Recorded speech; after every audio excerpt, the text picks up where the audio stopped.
Hola, ¿cómo están? Buenas tardes, ¿cómo están? ¿Qué tal? Buenas tardes. Hola, buenas tardes. Bueno, arrancamos entonces con este panel sobre rentabilidad de flujo de caja, aquí en la Expo EFI, en unos días realmente muy sensibles y en lo personal es un gran gusto tener a todos ustedes aquí con nosotros para charlar este rato, y creo que puede ser muy interesante para toda nuestra audiencia. Voy a empezar por presentarlos un poco a nuestros panelistas, a nuestros expositores que nos van a estar acompañando. Empezamos por Neri Persicini. Neri es magíster en finanzas por la Universidad de Buenos Aires, es especializado en mercado de capitales, licenciado en economía. Todos ustedes seguramente lo conocen, han escuchado, han leído sus cosas, han asesorado a través de su participación como Head of Research and Strategy de GMA Capital. Desde todos los que están participando acá son también profesionales de consulta por nosotros en la actividad periodística de todos los días, así que bueno, eso lo doy por sentado cuando lea digamos, el currículum de todos ellos, ¿no? Lucas Yache, que es Head of Strategy and Investment de Liebre Capital también. Lucas tiene una trayectoria en finanzas y mercado de capitales en diversas entidades financieras y empresas. Estuvo en PPI, estuvo en Telefónica, en QBS Seguros. Es magíster en finanzas de la DITELA, por la DITELA, y licenciado en economía de la Universidad Argentina de la Empresa, de la UADE, y también con una muy sólida experiencia en asset management, estrategia de inversiones y planeamiento financiero. Agustín Vega Olmos, que también tiene una trayectoria muy importante en el sector financiero, que sobre todo en principio en fondos comunes de inversión como portfolio manager, y actualmente jefe de estrategia de Corosur Investment. Y que viene desplegando una estrategia cuantitativa en la administración de portfolios, y también a partir de ahí, de este enfoque, asesora en el área comercial de la mesa de Conosur Investment. Y finalmente, Ezequiel Albertini es el gerente de inversiones de Superviel Asset Management, y también participa en la industria de fondos comunes de inversión desde el año 2007. Trabaja en el sistema financiero desde los 2000, es contador público y es máster en finanzas en UCEMA. Así que bueno, hechas las presentaciones de rigor, si les parece, el título de este panel es rentabilización de flujos de caja, y charlábamos en la previa con todos ellos, y me parece también puede ser de interés para todos ustedes en la audiencia y los participantes en EFI, tratar de darle un encuadre macroeconómico de en qué estamos más o menos, en qué estamos en general, en qué está el mercado financiero, en qué están también los administradores de cartera, y cuáles son las problemáticas que se tiene que afrontar una empresa al momento de manejar los flujos de caja. Queremos empezar le vamos a dar la palabra a Neri para que un poco nos ubique en esta galaxia, y después vamos a ir bajando esta galaxia a la actividad concreta de lo que es las empresas. ¿Qué te parece, Neri? Bárbaro, Ariel. Primero que nada, quisiera agradecerte a vos, también a Agustín, Lucas y Ezequiel por participar del panel, y a la organización de Expo EFI que amablemente nos invitó a participar. Me pareció muy correcto lo que decís, entenderlo en términos macroeconómicos, porque la principal alternativa de cash management que venía funcionando bien en 2022 eran los fondos comunes de inversión, tanto temas 1, que son los que se rescatan a 24 horas, como los que tenían alguna alternativa indexada por detrás. Hace un mes lo mirábamos y no había inversión que pudiera contra ellos. Retornos a mayo, abril de 30%, mientras que el resto de las variables nominales corrían 10 puntos por debajo. Lo que ocurrió en el medio es que el gobierno, el Tesoro, en una estrategia de financiamiento, tuvo algún problema con con la evolución de la curva de pesos, con los bonos SER, que en definitiva son los que alimentan las inversiones de los fondos comunes de inversión. Se vio una corrida sin precedentes, se fueron más de 300.000 millones de pesos solamente en junio, que en términos de dólares al contado con liquidación es algo así como 1.400 millones. Tenemos que remontarnos a agosto de 2019 para ver una sangría tan fuerte que por supuesto generó muchos inconvenientes en la curva de pesos. Y por eso las alternativas financieras que venían siendo la vedette del mercado, de un día para otro prácticamente perdieron ese atributo. Entonces hoy cuando miramos qué hacer con los pesos, el panorama es bastante más complejo, porque si bien el dólar hoy acapara todas las miradas, al día de ayer, cuando hice este análisis, el dólar libre recién había empatado la corrida nominal contra el dólar oficial en el año. Pero sí, la inversión más rentable, que seguramente ninguno tiene en la cabeza, no fue financiera ni mucho menos, sino que fue la inflación. La inflación con un retorno de casi 33% de punta a punta en el año es lo que está ganando la carrera nominal, y me parece que es un desafío mayúsculo para los que administran liquidez de corto plazo, tratar de rentabilizar los pesos contra un enemigo implacable como la nominalidad de los pesos. Claro. Te traslado una pregunta, Agustín, vinculada con esto que decía Neri, a ver qué te parece, ya metiéndonos un poco también en cosas que tienen que ver con la estrategia, ¿no? O sea, queremos ganarle a la inflación, y sin embargo, bueno, obviamente la estrategia preferida, como decía Neri, es el T+1, fondo de T+1, y de repente como que nos corrieron el banquito vinculado con los bonos SER, ¿no? O sea, en este último mes, ¿no? Vinculado, bueno, nada, que fue lo que en definitiva terminó de darle un golpe también a la estrategia de T+1. ¿Qué pensás? Digamos, ¿hay otra escapatoria que no sea estos bonos para las empresas para escaparle a la inflación?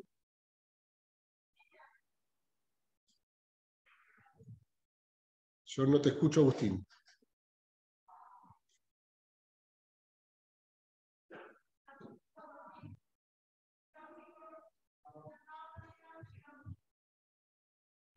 Aguantanos un segundito, Agustín, porque creo que no te estamos escuchando. Aguantanos a ver si es un tema del sistema o del subsistema. Ahí estás muteado. A ver ahora, no, tampoco. Si te parece, Agustín, te dejamos esta pregunta para ver si lo podemos resolver en estos minutos. Y te pregunto, Lucas, ahí Neri hablaba obviamente de ese combate contra la inflación, o sea, las colocaciones que nos permitan el resguardo. Y básicamente es una cobertura, ¿no? O sea, estamos pensando en una opción de cobertura que tengan las empresas. ¿Hay alguna otra opción que no sea la cobertura que pueden hoy manejarse las empresas para manejar la caja? Y dentro de esto, ¿qué es lo que estás viendo vos en las empresas como preocupación, ¿no? Bueno, con la caída reciente puntualmente de los bonos SER, que empezó primero una floja el mes pasado y una fuerte caída en las últimas semanas, básicamente la parte más corta de la curva SER, las LECER, hoy en día te dan tires reales negativas, o sea, rendimientos por encima de la inflación. Está claro que hoy en día el mercado se está corriendo parcialmente de esos activos, está quizás no teniendo la intención de financiar esa transición presidencial para el año que viene, no está buscando quizás evitar plazos largos, y en el tramo más corto todavía no está claro si va a entrar o no a estos activos. Hoy hay una licitación muy importante donde vencen 245.000 millones de pesos. Veremos si hay acompañamiento, si hay rollover o no, va a ser una señal muy importante. Pero bueno, en línea con tu pregunta y quizá buscando alternativas a los bonos SER, lo que estamos recomendando hoy es ser muy cautelosos, puntualmente evitar parcialmente el riesgo soberano, que justamente implica un riesgo de mercado secundario bastante importante. Buscar por un lado acortar duration, utilizar activos como por ejemplo la caución bursátil. Creemos que invertir opciones económicas, opciones baratas para invertir en Argentina va a seguir habiendo. Preferimos pasar algunas semanas, ver algunas variables donde consideramos que hay mucha incertidumbre todavía respecto al mercado de deuda y demás, buscar justamente cobertura por ese lado, o sea, salir del riesgo soberano. Activos como la caución hoy en día te dan una TNA en torno al 50% para plazos en torno a 30 días. Y bueno, buscamos salir también del riesgo soberano con activos corporativos, puntualmente activos corporativos dólar link, que pueden ser obligaciones negociables, que pueden ser pagarés. Hay distintas alternativas en el mercado que te rinden devaluación del oficial más 3, más 4%. Por un lado podemos hacer un dólar link puro, que justamente te cubre contra el tipo de cambio más un premio, y por otro lado podemos ser sintéticos. Hoy ROFEX cerró en torno al 95% de tasa efectiva para contratos de septiembre, así que bueno, un sintético basado en estar comprado dólar link y vendido ROFEX justamente te da tasas efectivas bastante amplias para el cortísimo plazo, o sea, tasas efectivas superiores al 90%, que justamente son inversiones de corto plazo que se pueden hacer calzadas, evitando parcialmente el riesgo soberano. O si uno desea estar invertido en un bol y en un bono dólar link tipo T2B2 a fines de noviembre, lo calzás con un contrato directamente de ROFEX y haces ese tipo de tasa efectiva. Así que en conclusión buscamos estar diversificado entre las diferentes curvas. Para los bonos SER, parte más cortita con rendimientos reales en torno al 3%, después un poco de caución, activos corporativos, y también es importante buscar cobertura contra el contado con liqui. Puntualmente toda la emisión monetaria que estamos observando, tarde o temprano te presionan la brecha, y buscar cobertura con pesos contra el contado me parece que es muy importante. Puntualmente una empresa que justamente busca esa cobertura contra el contado, compre un bono en dólares con pesos, después lo vende contra pesos y justamente va buscando cubrirse contra ese tipo de cambio alternativo. Claro. Agustín, ahora a ver si te Ahí, tenemos ahí ¿me ya, te escuchan? tenemos. Sí, Bueno, ahora sí. perdón. Quedó colgada, y un poco la tocó obviamente Lucas, el tema, es sí de la experiencia que ustedes tienen respecto en el trato con lo que están pidiendo las empresas, si hay algún espacio más allá de la cobertura, ¿no? Que quieran estar tomando posición las empresas con su caja, digamos. También he sabido que hay pesos, que hay muchos pesos dando vuelta, y si hay espacio macroeconómico y si hay espacio de instrumentos, de algunas opciones para intentar algo más que la cobertura solo contra la inflación. Ahora, dentro de lo que es inflación puntualmente, o sea, perdón, yo justo me puedo bajar, pero bueno, por lo que escuché, siguen existiendo, digamos, instrumentos que no sean soberanos, que hoy por ahí es el riesgo que se está viendo en el mercado, que se está escapando un poco, que nos permiten, digamos, cierta cobertura a la inflación. De todas formas, suelen ser instrumentos que no tienen demasiada liquidez, porque tampoco es que hay gran cantidad de instrumentos. Estamos hablando de, si no me equivoco, hay algo así de 20, 30, 20, 25 emisiones corporativas, digamos, UVA, que uno tiene la posibilidad de usar, digamos, para buscar cubrirse de inflación. La verdad es que si un cliente individual intenta buscar ese tipo de instrumentos, suele ser bastante complicado conseguirlos en el mercado por simple liquidez. Y lo que se ha estado viendo desde el principio de junio, inclusive antes, es cómo han crecido, digamos, los plazos fijos UVA, llega el momento, principalmente por ahí más desde un punto de vista minorista, pensando en que en las curvas más corporativas no es tan simple conseguir, digamos, por los montos que suelen colocar, con lo cual, digamos, hoy la cobertura directa a la inflación está complicada de conseguir, simplemente hay que estar analizando un poco más de momentos, cuánto puede llegar a estar variando, digamos, al resto de las variables, como bien decía Lucas, el contado con liqui, el tipo de cambio oficial, ir buscando, digamos, un mix de instrumentos que nos permitan, aunque sea, estar cubiertos frente a otras variables. Hoy, sinceramente, hay mucha incertidumbre, como bien decía Neri antes, en digamos, qué es lo que va a estar pasando con la deuda soberana en pesos, con lo cual por ahí hoy no es el mejor recuerdo que uno puede estar tomando. Claro. Con lo cual, nada, simplemente hoy es una situación delicada, hay que avanzar con cautela.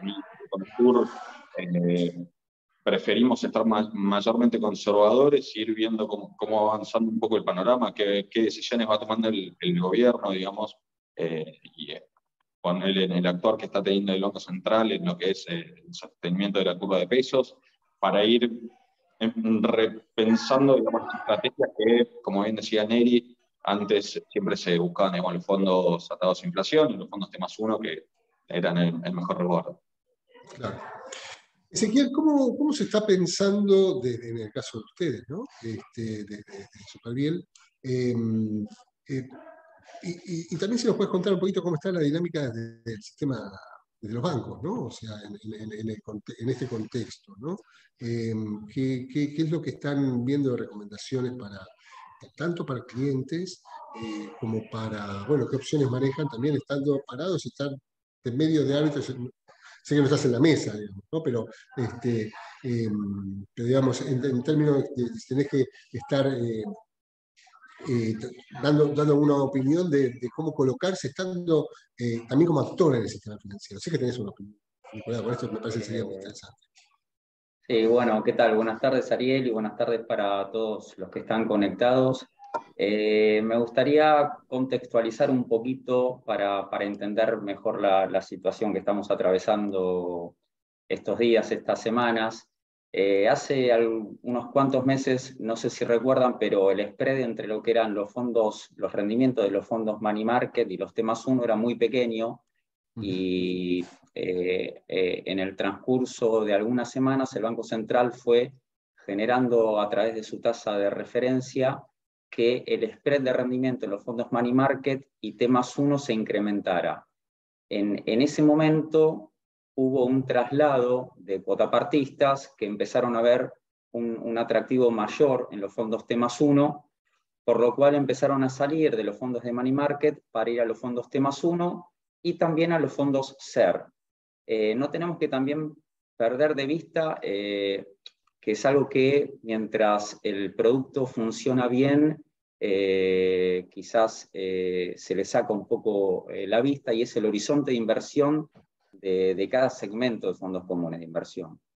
Y básicamente lo que está sucediendo ahora es a través o a partir de esta crisis de mercado de estas últimas 3 semanas, es una reversa donde, como describió correctamente Neri al comienzo, los fondos que ajustan por SER ya perdieron cerca de 320.000 millones de pesos por rescates, pero los fondos money market incrementaron en cerca de 270.000 millones de pesos.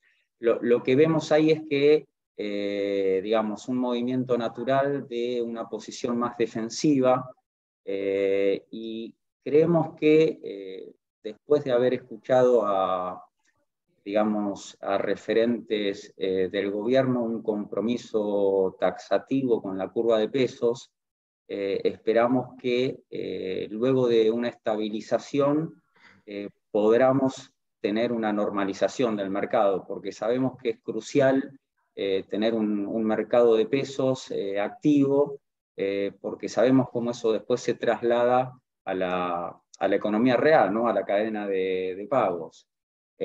Por lo cual,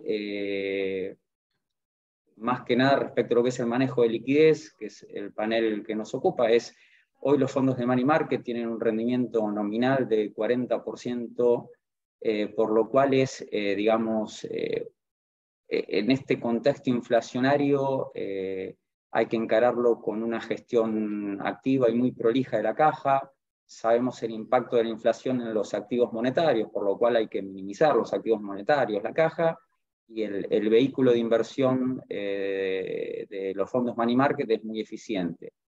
Y para lo que es la curva SER, como también mencionaba Agustín, la realidad es que fuera del riesgo soberano, como se dice en la jerga, no hay papel, es decir, son pocas emisiones, hay pocas emisiones de one rating, y por lo cual quizás para el inversor individual minorista es muy difícil acceder a eso.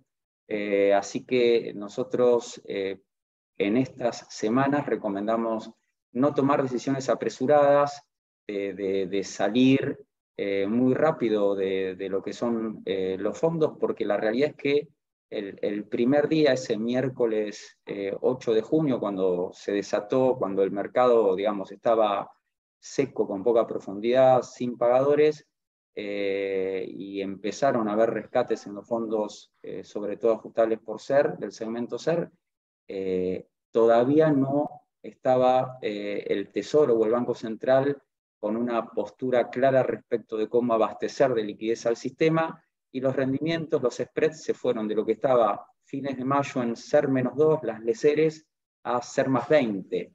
Digamos, un shock que los que se fueron en ese momento, hoy el Banco Central está en la curva de LECERES, pagando el tramo 2023 cerca de entre SER +8, SER +10, o sea que hubo una mejora en el segmento. Así que bueno, claramente esperamos que se estabilice esta tensión en la curva de pesos para ir paulatinamente recobrando la confianza y poder volver a tener un escenario de más normalidad, sobre todo teniendo en cuenta que todavía falta muchísimo para las próximas elecciones y es un camino muy largo, la verdad.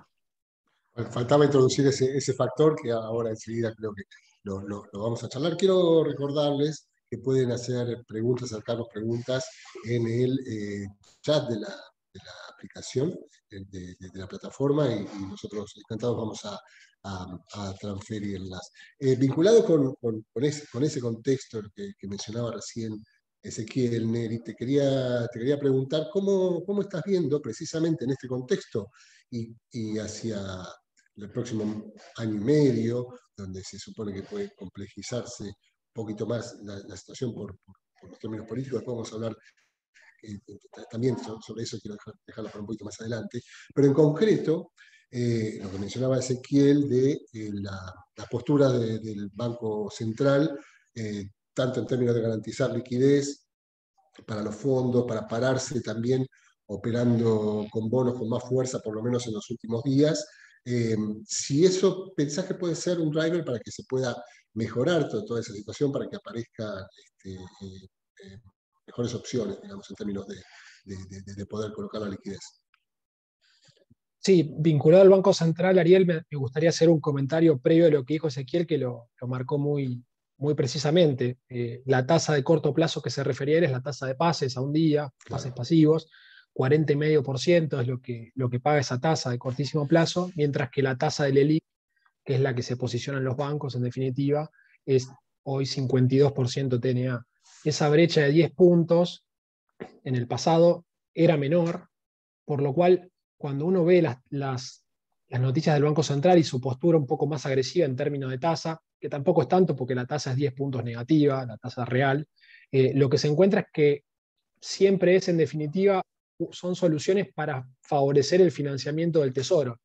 El Banco Central es garante primero de que el Tesoro trate de financiarse, y como eso no funcionó, como el traslado forzoso a fondos T+1 y a fondos SER ya se le pasaron los 15 minutos de fama, ahora lo que está haciendo el Banco Central es ser el garante no solamente del financiamiento del déficit, que lo hace a través de adelantos transitorios, algo que mira muy de cerca el FMI, sino que también ahora es el garante de los pagos de la deuda. Entonces, el gran problema que yo veo aquí es que, si bien puede haber estabilidad en el corto plazo con una demanda artificialmente inflada, que sería la demanda oficial, eso después en una segunda, tercera o cuarta etapa, viéndolo en términos de equilibrio general, lleva a un descontrol de otras variables nominales. Porque si bien estamos cubiertos por SER, estando en ese tramo de la curva, en ese tipo de instrumento, la nominalidad de la inflación, que hoy es 80%, con más pesos en la economía, se vuelve un problema, y ni hablar de la dinámica del dólar, que solamente en este mes de junio ya está acumulando una suba de prácticamente 20%, con una brecha que volvió al 100%. Entonces, creo que termina siendo más dañino todo lo que pasa después que efectivamente si un manejo de caja es exitoso o no por una LECER o un BONSER o un fondo T+1 estabilizado. Entonces, creo que tenemos que ver ese tipo de secuencia no solamente para ver qué hacer con la liquidez, sino para pensar en el giro del negocio, en el margen, en la rentabilidad. Claro. Enrique Colazo, por el chat, nos pregunta, bueno, tiene algo que ver con esto que mencionaba recién Neri. ¿Puede ser que no veo un comentario sobre letras en sus diversas variables, considerando sus plazos cortos? Lucas, a ver qué opinas. Sí, sí, bueno, ahí yo hice unos comentarios respecto al LECER, justamente las licitaciones de hoy el mercado principalmente, si renueva a plazos súper cortos, LECER o LEDES puntualmente, y el riesgo implícito es el riesgo soberano puntualmente, el mercado por ahí sea mayor riesgo para el año que viene y más riesgo aún para el 2024 de un eventual evento de crédito. Si hay oportunidades ahí, bueno, depende obviamente del riesgo que quiera asumir cada parte. Está claro que, como mencioné antes, hoy una LED te rinde menos que un sintético, o sea, es una forma diferente de hacer tasa fija con un riesgo muy similar. El sintético o la RIN te rinde más que la LED, por lo que podríamos decir que pierde cierto valor. Y bueno, la LECER, si uno quiere asumir el riesgo soberano, podemos decir que hoy en día es una oportunidad que uno puede cubrirse justamente contra la inflación. Obviamente que con mucha volatilidad de por medio, la volatilidad del mercado secundario que estamos viendo hace varias semanas va a estar implícitamente en esa inversión justamente. Claro. Agustín, vengo pateando desde Ezequiel el tema del riesgo, el escenario político, ¿no? O sea, del horizonte político, y ahí recién mencionaba Lucas al pasar, el tema de un evento de deuda, pensándolo en 2024. ¿Qué tanto está presente en las estrategias de manejo de caja, lo que vos ves en tus clientes y en las consultas que recibís, digamos, y qué tanto tenés que esforzarse para diseñar una estrategia en ese sentido? Yo creo que, bueno, justo, al menos en lo que fue miedo, un poco entre todo lo que se estuvo comentando, fue surgiendo. Previo, digamos, a que empiece junio, se veía, digamos, una clara diferencia, bien como comentabas, no me equivoco, fue Neri y Ezequiel, en cuanto a se veía un potencial riesgo digamos, en un posible, digamos, evento ya entrado con el cambio de gobierno, principalmente por los dichos de uno y otro partido político. Guzmán hablando de que no pensaba efectuar ningún tipo de reestructuración de la parte de pesos dentro digamos, del año y medio restante, y con algunos miembros de la oposición ya hablando de que había que hacer algo con la deuda de pesos. Yo creo que esto también tiene mucho que ver con, digamos, las posturas de dónde viene cada uno. Eso en un momento del mercado se vio reflejado muy fuerte cuando llegamos a tener prácticamente 12 puntos de spread entre lo que era el TX23, TX24, los bonos digamos, que mayor liquidez tenían dentro de, más allá de las de SER, y por ahí tenían un año de diferencia. Eso después, cuando comenzó digamos, el mes y empezó todo este tema, se ve que ya el miedo pasó a ser tan grande que más allá de que hubo una vuelta a la normalidad en cuanto a lo que comentaba Ezequiel de volver a los money market para lo que eran empresas, que solían ser, digamos, los vehículos para la liquidez transitoria, para todas las empresas. Yo creo que más allá de que sí se volvió a la normalidad, sigue siendo una tasa real muy negativa, y que no hay que dejar de lado el hecho de que hay cierto miedo claramente en el mercado, en todos los miembros del mercado, más que nada por los movimientos bruscos. Más allá de eso, no existe hoy todavía la compra genuina de ningún instrumento en pesos. Viene habiendo mucho soporte, digamos, desde el lado público, mismo en las licitaciones de hoy, y en lo que fue el canje de los títulos cortos, más del 50%, digamos, fue, digamos, de entidades públicas, con lo cual el miedo sigue estando. Es complejo, como decíamos antes, digamos, hoy pensar en una estrategia de manejo de liquidez. Lo que nosotros estamos viendo, y mismo también lo que nos piden los clientes, es estar lo más cortos posibles. Por ahí sí perder un par de puntos de tasa, por ahí contra la inflación, buscar, digamos, por ahí tasas que no sean reales, pero sí estando más resguardados y teniendo mayor liquidez, mayor posibilidad, digamos, de una salida. Como bien comentaba Neri, cuando empezó todo esto, el contado con liqui estaba rondando más o menos los 210, hoy llegó a tocar 255, 254, y después volvió a bajar un poco. Con lo cual yo creo que está todo el mundo muy a la expectativa de qué es lo que está pasando constantemente, y prefiere estar mayormente más líquido, o digamos, con posiciones bien cortas, principalmente en 2022, mismo uno lo puede ver en la curva de SER, donde, al menos, si no me equivoco, el cierre de ayer, la de SER de junio estaba rindiendo algo así de 12 puntos por debajo de inflación, y ya te ibas a 2023, y como bien decía, estaban rindiendo prácticamente 8 puntos sobre inflación, o sea que el riesgo y del mercado, perdón, el miedo del mercado en general está muy expresamente visto, digamos, en todas las curvas. Mismo al sintético, como bien decía Lucas.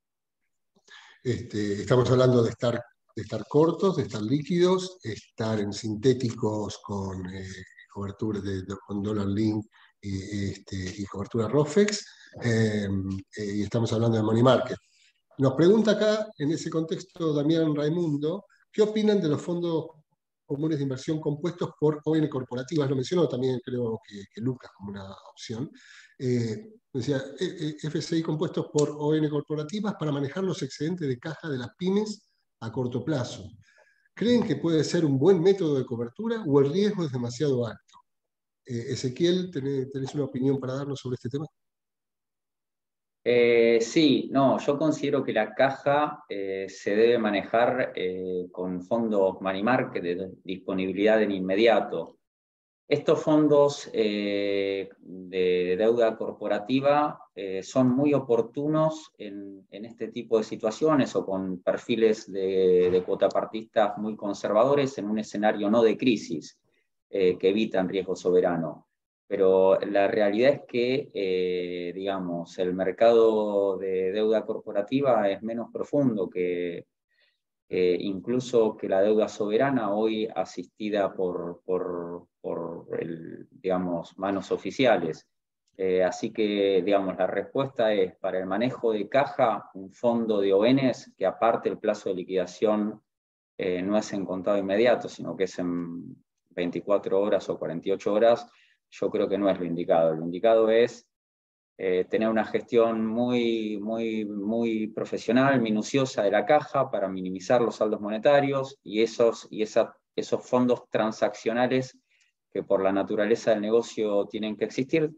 Me parece que la manera de minimizar el costo de oportunidad es a través de los fondos de money market, que si bien tienen tasas reales positivas, es plata en inmediato.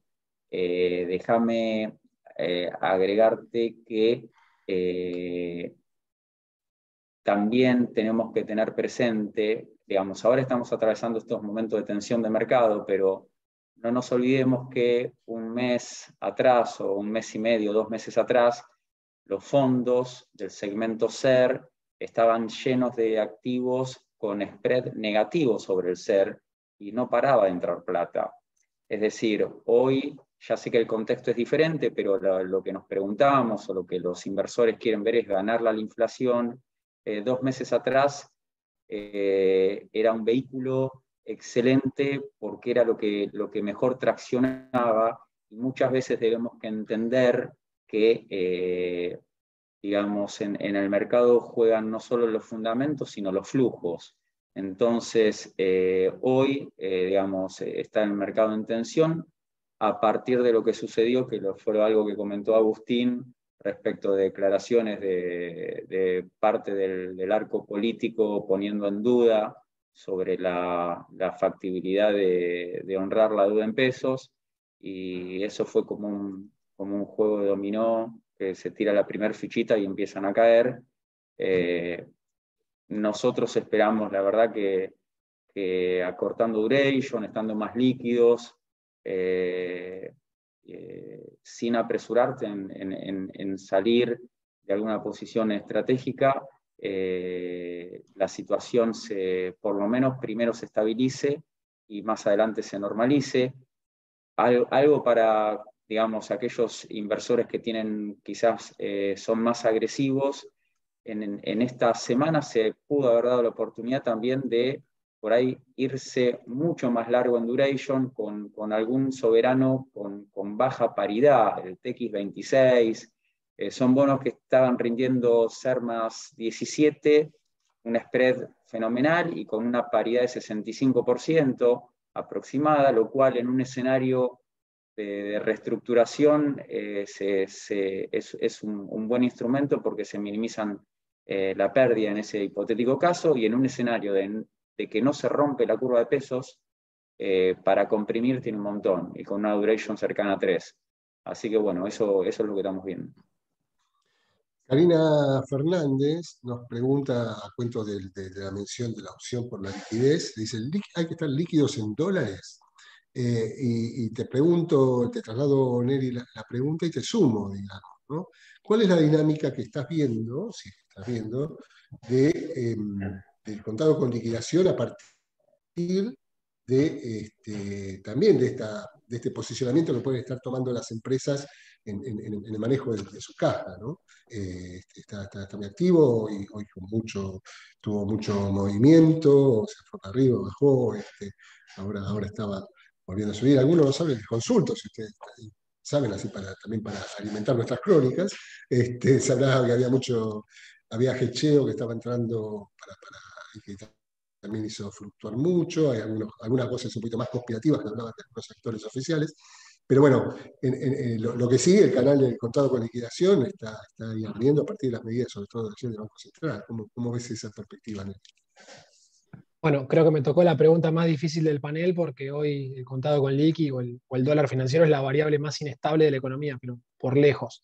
Y no es sorpresa porque tenemos del otro lado a los bonos en dólares, que es el valor de la palabra del gobierno hacia el mundo, el compromiso de la deuda, que valen cerca de 20 centavos de dólar y el riesgo país en 2.500 puntos. Entonces, hasta que no se vea una estabilidad por ese lado, a mí me cuesta mucho trabajo pensar que el contado con liqui puede estabilizarse, porque no tenemos ningún tipo de ancla para estabilizar las expectativas de los argentinos. Eso por un lado. Después, por el lado de la cobertura en dólares de las empresas, Ariel, hay que tener cuidado con que ninguna empresa tome una cobertura con dólar bolsa, por ejemplo, y que incumpla el acceso al MULC, porque esa es la vaca sagrada que tienen las empresas. Entonces, por supuesto, esto es una verdad de perogrullo, pero hay que cuidar el negocio al oficial, y después si se puede hacer la cobertura. Y en este sentido, una alternativa que no se mencionó hasta ahora, pero me parece que es muy interesante, es la de los CDRs. Buscar CDRs que tengan volumen, que tengan un bajo beta, esto es la sensibilidad contra el mercado norteamericano, como puede ser, por ejemplo, un papel como Coca-Cola, como Walmart, no sé, Johnson & Johnson, ofrecen una buena oportunidad ahora que el mercado internacional está un poco más estable para proteger saldos monetarios y cubrirse, como decía Lucas antes, con la brecha desde arriba. Y por el lado de la brecha desde abajo, para mí sigue siendo fundamental hacerlo con mercadería, básicamente. No veo otro vehículo más indicado que ese. Nos vamos acercando al final, así vamos a hacer un picadito para terminar la ronda, si les parece. Tenemos un par de preguntas, algunas que ya las abordamos, pero a ver, Lucas, ¿qué bono SER tiene mayor posibilidad de ganancias? Pregunta Horacio. Bueno, es una pregunta bastante difícil en ese sentido. Obviamente que los bonos más castigados son los de la parte media de la curva, que se ubican muy por encima de la curva T2X4, que pensé a fines de 2024 y demás, pero obviamente va a depender de los distintos escenarios que se vayan dando. Si es un escenario friendly en el cual se logre ir roleando la deuda hacia adelante, que eso va a depender no solo en términos de tasa de intereses. Creo que ya las 6 uvas que vimos a lo largo del año, cada vez que se van incrementando, van perdiendo poder. Ahora el mercado está esperando, más allá que esta cuestión monetaria de las uvas de tasas, está esperando alguna señal fiscal, más allá de los comentarios de Guzmán que apuntan a justamente incrementar el gasto por debajo de la inflación para el siguiente año. Bueno, están esperando medidas que justamente convaliden ese view, que básicamente ese es el principal problema que tenemos hoy en día. El gasto no deja de crecer y las vías de financiamiento de ese crecimiento del déficit fiscal se van agotando. Por un lado, el rollover de la deuda en pesos se va agotando y las posibilidades de adelantos transitorios por tema de carta orgánica, por tema de acuerdo con el Fondo Monetario, también se va agotando. Así que bueno, en un escenario positivo donde haya un gobierno quizás mucho más ortodoxo, en términos fiscales, acompañado también de lo monetario. Bueno, ahí podríamos ver subas importantes en la parte media, larga de la curva, que de por sí, bueno, luce mucho más castigada. La parte corta, la parte cortísima de la curva, al ser con vencimiento 2022, bueno, mucho menos sensibles a escenarios positivos y a escenarios negativos también. Pero bueno, el view principalmente va por ese lado, pero siempre que uno opera este tipo de títulos de duration amplia en un contexto como el actual, con tanta incertidumbre, lo importante es hacerlo con mucha cautela, diversificado y con una participación obviamente muy baja de la cartera. Agustín, acá pregunta Enrique, algo mencionó Neri en términos de la oportunidad de inversión con en CDR, y comenta y pregunta si está teniendo un contado con liquidación subiendo, si eso podría favorecer la renta de los CDR. Sí, desde ya, o sea, hay que siempre considerar que obviamente, digamos, dentro del precio del CDR tenés dos compuestos, desde ya uno es el tipo de cambio y el otro es, digamos, el precio específico, digamos, de la acción afuera, con lo cual, sí, eso siempre funciona como una buena cobertura y como bien decía Neri, habría que buscar, digamos, aquellos papeles que por ahí presenten menor volatilidad, que eso nos podría llegar a dar una cobertura más cercana, digamos, al que es contado con liqui. De misma forma, si uno, que eso normalmente está dado, digamos, por empresas normalmente más value, digamos, empresas con ya operaciones bien establecidas, que no están en pleno crecimiento.